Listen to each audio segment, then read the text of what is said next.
Welcome back everybody to Diablo 3. Today I wanted to share with you guys the monk build that I've been running since 2.1 released. This build is capable of doing T6 plus. I say T6 plus because obviously greater rifts go far beyond that, but let's go ahead and just jump right in and I'll show you guys my gear and the skills that I run. So for the purposes of the video, I just showed you guys that I'm running a Suge and not a Unity, just to show you how this build can do T6 fairly easily without using the double Unity follower like buff thing, and I am recording this commentary after the fact, by the way. The Sun Wukong set is absolutely required for this build.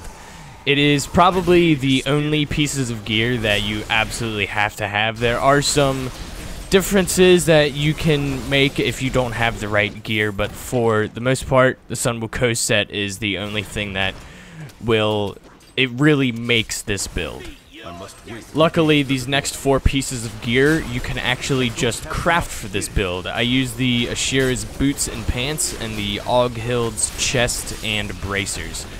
I use these because the set bonuses are just absolutely incredible. For Ashira, you get 100 all resist and 20% life. That is just insane. You get about 5 mil toughness off of just that. And for Oghild's, obviously the main reason you use Oghild's is for the bonus elite damage. You pretty much want to get bonus elite damage anywhere you can. For this build, unfortunately, as it is with pretty much every other build in the game, you need a Ring of Royal Grandeur. And this is actually one of the items that I use that could use upgrading. I want to, basically, if I were to get a perfect ring, I would want it to roll attack speed and crit chance, so then I could re-roll the other affix to a socket. Coming up, we have the remainder of the jewelry and the Witching Hour. I use the Witching Hour to compensate for getting rid of crit hit damage on my rings.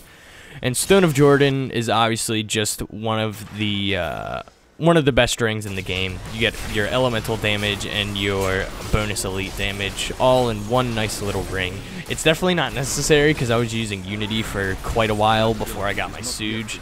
And there are plenty of other rings that you can use that are fine, just that have crit hit damage, attack speed, or not crit hit damage, crit hit chance, attack speed in the socket. They'd be fine, but Suge or Unity, definitely, mainly Suge, definitely help with the damage output for being able to clear greater rifts and kill the greater rift boss. The Squirt's necklace I could easily replace. If it was a perfect world, I would have a good Sun Wukong amulet with similar stats that has.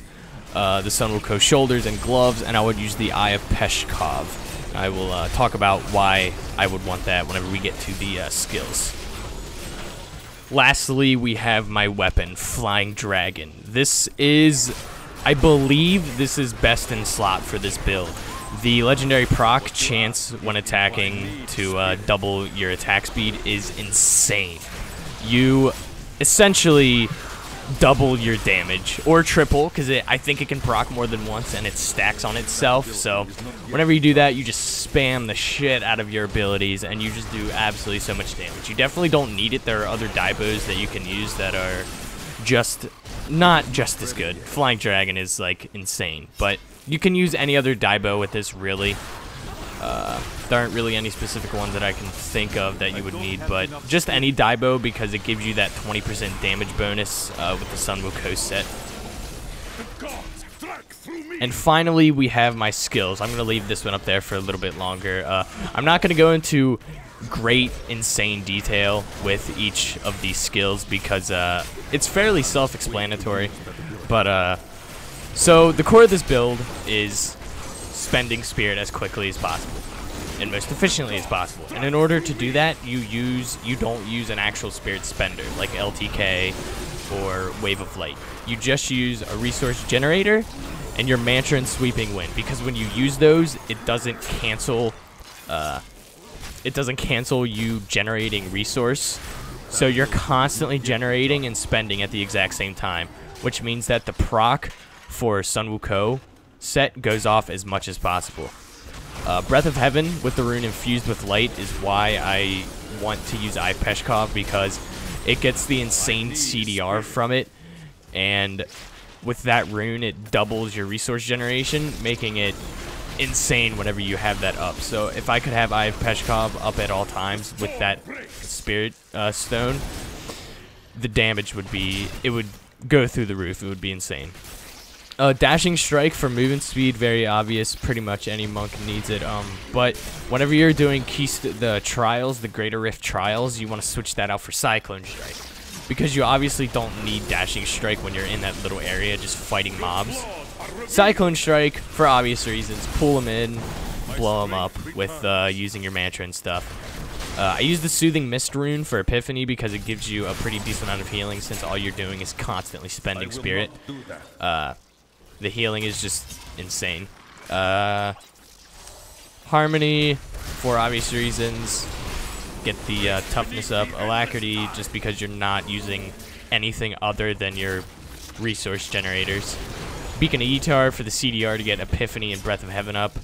And speaking of CDR, you want to get CDR on your stuff instead of resource cost reduction, because if you get resource cost reduction, then whenever you use your Sweeping Wind, you have to hit it more than once in order to get the Sunbuko proc. So you don't want to get less than 75 on Sweeping Wind. The Seize the Initiative buff can stay up for quite a while as long as you're efficient enough. And there is really nothing else to it. All this is just basically get as much attack speed and resource generation as you possibly can in order to absolutely destroy the enemies. If you want to know what gems I use, you can just go to my profile. There are other gems.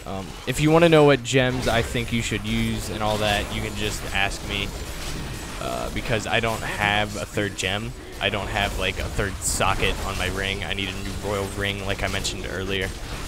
And if you want to know what Paragon points, what you